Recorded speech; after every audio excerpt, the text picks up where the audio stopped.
డబ్బు, అనారోగ్యం, ఉద్యోగం, వ్యాపారం, అప్పులతో బాధపడుతున్నారా? మీకోసమే launch your future program. Hi hello నమస్తే, welcome back to Suman TV. ప్రస్తుతం మనతో పాటు ఉన్నారు ఫినాన్షియల్ అనలిస్ట్ నంది రామేశ్వరరావు గారు. నమస్తే సార్. నమస్తే. సో మనం ఫ్యూచర్లో మంచి ఫినాన్షియల్ ప్లానింగ్ చేసుకోవాలంటే పర్సనల్ ఫినాన్షియల్ ప్లానింగ్ గురించి ఒక్కసారి ఈరోజు ఏం పాయింట్స్ ఉంటాయి దాంట్లో? డబ్బులు ఉంటే ఏ ప్లానింగ్ అక్కర్లేదు, డబ్బులు లేనప్పుడు ప్లానింగ్ కావాలి, ఎలా తీసుకోవాలండి. ఇది చాలాసార్లు అంతకుముందు ఒక టాపిక్ మాట్లాడాను మంచాలనే, how to clear your debts అని ఒక టాపిక్ మాట్లాడాను. చాలా మంచి స్పందన వచ్చింది. చాలా అంటే అందరూ చెప్పింది కేవలం నా అనుభవాలే, నేనే పెద్ద ఎక్స్పర్ట్ కాదు, మనకు ఉన్నది షేర్ చేస్తాను నలుగురు. నినాదం ఏంటి, మీరందరూ బాగుండాలి, దానికి కారణం నేనై ఉండాలి, అది మన సెంటిమెంట్. సో ఫినాన్షియల్గా చాలామంది అట్టాసానికి పోతారు, తడి తక్కువ తమాషా ఎక్కువ అని చెప్తాను. అందరూ కాదు, కొంతమంది చెప్తాను. సో వాళ్ళకి ఈ వీడియో బాగా సెటిల్ అయిన వాళ్ళకి ఈ వీడియో చూడక్కర్లేదు. మీరు ప్రాబ్లమ్స్ ఉన్నారంటే ఈ వీడియో తప్పక చూడండి. ఎందుకంటే ఫస్ట్ ఒక ఫ్యామిలీ అన్న తర్వాత ఇండివిజువల్ లైఫ్ వేరు, ఫ్యామిలీ పిల్లలు భార్య అది వేరు. సో అక్కడ ఏమవుతుందంటే ఫినాన్షియల్ గోల్స్ ఏంటి, మీ ఫినాన్షియల్ గోల్స్ ఉండాలి. ఒక 5 నుండి 10. నేను పెళ్ళైనప్పుడు 25 గోల్స్ రాసుకున్నా. ఫార్చునేట్లీ నేను అనుకున్న టైం కంటే 10 సంవత్సరాల ముందే రీచ్ అవ్వగలిగాను. అఫ్కోర్స్ హార్డ్ వర్క్ అన్నీ ఉన్న, రోజుకి నెలకి 20 రోజులు 25 రోజులు ట్రావెల్ చేసేవాడు.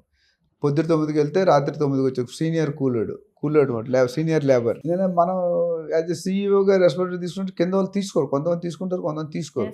మన ఇప్పుడు మాకు ఎట్లా ఉంటుంది సీఈఓ జాబు, టాయిలెట్లో నాప్కిన్ లేకపోయినా, టీలో షుగర్ తగ్గినా, ఒక అమ్మాయిని ఏమైనా కొట్టినా అన్ని సీఈఓ టేబుల్కి వస్తాయి. సీఈఓ 28 ఫంక్షనల్ డిపార్ట్మెంట్స్ ఉండేవి, దాంతో ఇది ఒక ఎడిషన్, అది చేస్తాం ఇది చేస్తాం.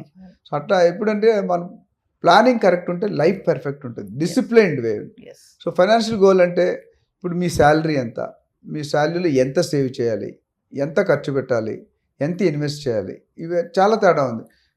20,000 వచ్చేవాడు ఒకలా ఉంటుంది, 50,000 వచ్చేవాడు ఒకలా ఉంటుంది, 1,00,000 వచ్చేవాడు ఒకలా ఉంటుంది, ఎక్కువ వచ్చేవాడు ఉంటుంది. 1,00,000 వచ్చేవాడు కొద్దిగా లిబరల్గా ఉంటాడు. 20,000 30,000 ఇస్తే ఇప్పుడున్న ఫీజులు రెంట్లు కట్టుకోవాలంటే there is not possible. So అది చూసుకోవాలి.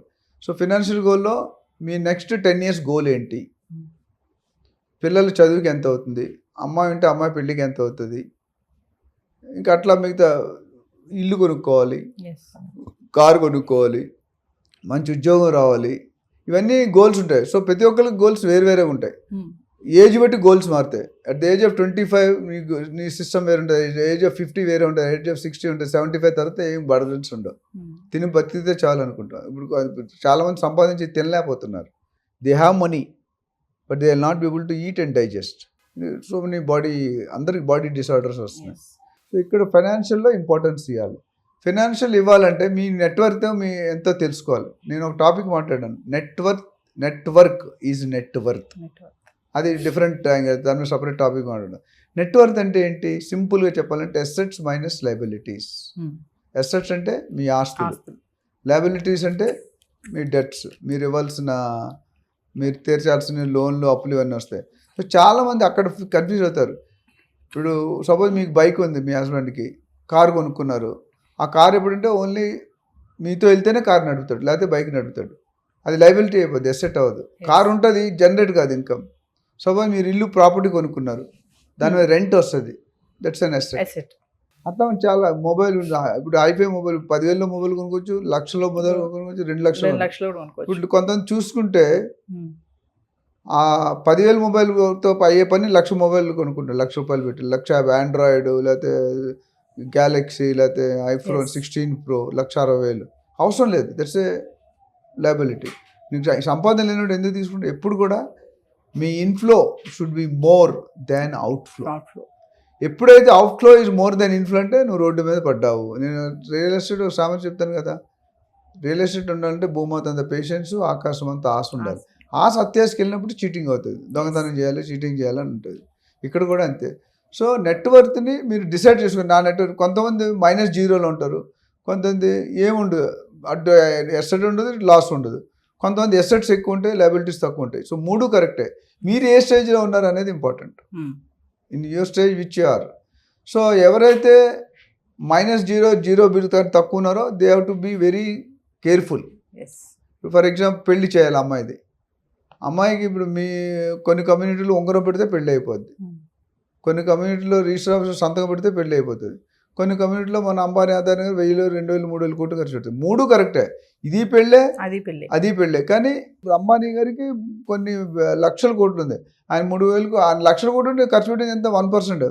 మీ శాలరీకి 1% ఖర్చు పెడితే అయిపోతుంది. అలా పెట్టాం, మన పేరు రావాలి, ఊరు రావాలి. అప్పుడు నేను చాలా ఫ్యామిలీలు చూశాను, పెళ్లికి లగ్జరీ చేయాలి మంచి. కొన్ని పెళ్ళిళ్ళు చూశాను, ఒక స్క్రాప్ డీలర్ ఎవరో పెళ్లి చేస్తే 250 కార్లు బెంచ్ కార్లు బుక్ చేశాడు ఆయన. వెళ్ళి అక్కడ ప్యారిస్లోనో ఫారిన్ కంట్రీలో చేశాడు. అంత అవసరం అంటే డబ్బు ఉంది కూడా చేశాడు. మనం అది చేసి కాల్చుకుంటే కష్టం. So you have to be very careful in taking liabilities, and always liability should be lesser than your assets. ఎప్పుడైతే అసెట్స్ తక్కువైపోయి లయబిలిటీస్ పెరిగాయో your mind will be disturb. దానివల్ల అవుట్పుట్ రాదు, సరిగ్గా పని చేయలేవు, ఊరికి చిరాకు వస్తుంది, ఫ్రస్ట్రేషన్ వస్తుంది, కోపం వస్తుంది, కొట్టేస్తాం, తిట్టుతాం, యాక్సిడెంట్లు చేస్తాం. ఇవన్నీ ఒకదాని వల్ల లింక్.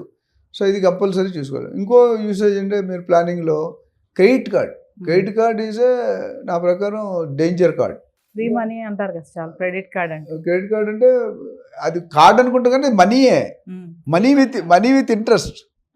ఎందుకంటే మీరు క్రెడిట్ కార్డు ఇప్పుడు మనం కొంతమంది మేడమ్స్కి ఇచ్చామనుకోండి, జనరల్ హస్బెండ్ సంపాదిస్తాడు, మేడం ఫ్రెండ్స్తో షాపింగ్కి వెళ్తుంది, కిట్టి పార్టీయో ఏదో పడతారు, వాళ్ళు కొంటారు, వాళ్ళు డబ్బులు ఉన్నారు, వాళ్ళకి మీకు వాళ్ళకి ఏంచి బెంచ్ కార్ ఉంది, మీకు మారుతి 800, వాళ్ళని నువ్వు ఎలా ఖర్చు, నువ్వు మారుతి కార్లను ఖర్చు పెట్టాలి. వాళ్ళు మీరు బెంజ్ని చూసి మీరు బెంజ్లాగా అయిపోతే కష్టం, తర్వాత గెంజిలోకి వెళ్ళిపోతారు. So credit card is a very dangerous tool.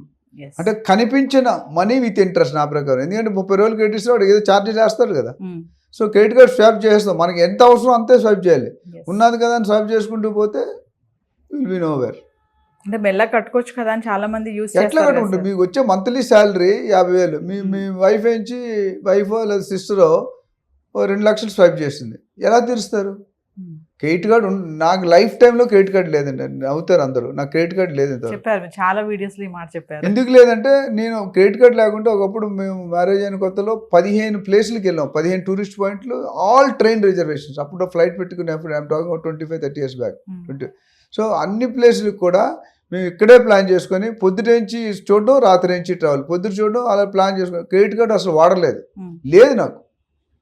ఎందుకంటే ప్లానింగ్ చేసుకుంటే మంచి, ఇప్పుడు బర్డన్స్ ఉండవు మనకి. ఆ విధంగా ఫైనాన్షియల్ ప్లానింగ్ అనేది very very important in anybody's life. చాలా మంది అప్పులు పాలైపోయి అంటే ఇంకా సూసైడ్స్ వరకు వెళ్తున్నారు అంటే సరిగ్గా ఫినాన్షియల్ ప్లానింగ్ లేకపోవడం వల్లే అంటారా సార్? డెఫినెట్గా. ఎందుకంటే ఇంతకుముందు మనీ మేక్స్ మెనీ థింగ్స్ అనేవారు, ఇప్పుడు మారింది మనీ మేక్స్ ఆల్ థింగ్స్. ఆ మనీయే, డబ్బే దేనికైనా మూల కారణం. డబ్బు ఉంటే ఇప్పుడు మనం ఏమనుకుంటుంటే మనం ఏ బ్రాండ్ బట్టలు వేసుకున్నాం, ఎన్ని తులాలు బంగారం వేసుకున్నాం, అది ఇంపార్టెంట్ కాదు. నీ లైఫ్లో ఎంత బాగా ఎంత ఫ్రీగా బతకగలుగుతున్నావు. ఈ అప్పులతో ఏముంటుంది, బయటకు నవ్వుతాం, ఏడవలేక నవ్వుతాం, లోన్ ఇంటికి వెళ్ళాక ఏడుస్తాం. చూడండి, ఎక్కువ మంది బాగా ఎక్కువ నవ్వుతుంటారు, వాళ్ళకి డెఫినెట్గా మీరు కదిలితే బాధలు ఉంటాయి, వాళ్ళు ఆ బాధలు కవర్ చేసుకోవడానికి నవ్వుతుంటారు. సో నవ్వడం తప్పు కాదు, మరి టూ మచ్ నవ్వడం డేంజర్. సో ఓవరాల్గా ఏంటంటే ప్లానింగ్ ప్రతి విషయంలో, ఖర్చులు మనకి ఎంత వస్తుంది, మనకి ఎప్పుడు కూడా రూల్ ఉంటుంది, మనకు వచ్చిన ఖర్చుల్లో 50% నుండి మనకు వచ్చిన శాలరీ ఆదాయంలో, ఏ ఆదాయమైనా 50% ఎక్కువ ఖర్చు పెట్టకూడదు. జనరల్ 50% దానికి ఒక 30-35% సేవింగ్, 10-15% మీ వాంట్స్ వేరు, నీడ్స్ వేరు. నీడ్కి వాంట్కి తేడా ఏంటి? నీడ్ అంటే దాహం వేస్తే మంచినీళ్ళు తాగుతావు, వాంట్ అంటే లస్సీ కావాలి, కొబ్బరికాయ నీళ్ళు కావాలి, అది కావాలి. So depends. సో మీ దగ్గర నీడ్ కెపాసిటీ ఉంటే వాంట్కి వెళ్ళకూడదు. సో 50-30 రూల్ అంటే 50% కంటే ఖర్చు పెట్టకపోతే బెటరు. మిగతా 30% సేవింగ్, 15-20% అదర్ ఎక్స్పెండిచర్ పెట్టుకుంటే ఎవ్రీ మంత్ 30% సేవ్ అవుతుంది. సో ఇయర్ ఎండ్ అయ్యేసరికి 3 లక్షలు 4 లక్షలు శాలరీ, మీరు వాళ్ళ 50,000 శాలరీ అనుకోండి, 30% అంటే 15,000 రూపాయలు. సో సంవత్సరానికి 2 లక్షలు పక్కన పెట్టేస్తారు కదా. ఆ ఫ్యామిలీకి 2 లక్షలు, 10 సంవత్సరాల తర్వాత 20 లక్షలు విత్ ఇంట్రెస్ట్ 25 లక్షలు. ఆ విధంగా పెట్టుకుంటే ఎప్పుడు ఎక్సెస్లో ఉండాలి. చాలాసార్లు చెప్పాను, ఇంట్లో బంగారం అనేది బంగారం కానీ వెండి కానీ రెడీమేడ్ ఉండాలి. ఒక 1/2 కేజీయో 1/2 కేజీ మీకు ఉన్న కెపాసిటీ బట్టి ఉంటే ఆరోగ్యం ఎప్పుడు చెడిపోతుంది, ఎప్పుడు ఏమవుతుంది మనకు తెలియదు. అయినప్పుడు ఎవరు ఇవ్వరు, నువ్వు ఎన్ని నోటీసులు పెట్టినా అడ్వర్టైజ్మెంట్ ఎవరు ఇవ్వరు. 1,000, 2,000, 5,000, 10,000 ఎవరు లక్షలు ఎవరు ఇస్తారు? సో అదే మీ దగ్గర సేవ్ చేసుకుంటే మీరు ఎవరి మీద డిపెండ్ అవ్వక్కర్లేదు. కరోనా టైంలో బెడ్కి 20 లక్షలు తీసుకున్నారు, ఎవరు ఇస్తారు? 50,000 శాలరీ ఇచ్చి 20 లక్షలు ఎప్పుడు ఉంటాయి ఇంట్లో వాడికి? బట్ ప్రాణం కోసం ఏం చేస్తారు, అప్పులు చేస్తారు, ఆ అప్పులకి ఇంట్రెస్ట్ కట్టే చచ్చిపోతారు. ప్లానింగ్ సూసైడ్ దాకా వెళ్ళిపోతుంది. సో ముందే ప్లాన్ చేసుకుంటే, ఆల్వేస్ ప్లాన్ ఇన్ అడ్వాన్స్. నా ఆదాయం ఎంత, ఆదాయంలో 50% అంటే ఎక్కువ ఖర్చు పెట్టే ప్లానింగ్ చేయాలి. ఫస్ట్ సేవింగ్ పక్కన పెట్టి తర్వాత ఖర్చు పెట్టండి. అప్పుడు మీరు ఏం చేస్తారు, ఫస్ట్ ఖర్చు పెట్టి సేవింగ్ మిగిలితే పెడతారు, లేకపోతే లేదు. అండ్ నీడ్స్ అనేది కంపల్సరీ తీసుకోండి, వాంట్స్ అనేది ఆలోచించి మీకున్న డబ్బు పరిస్థితి బట్టి తీసుకోండి. Thank you.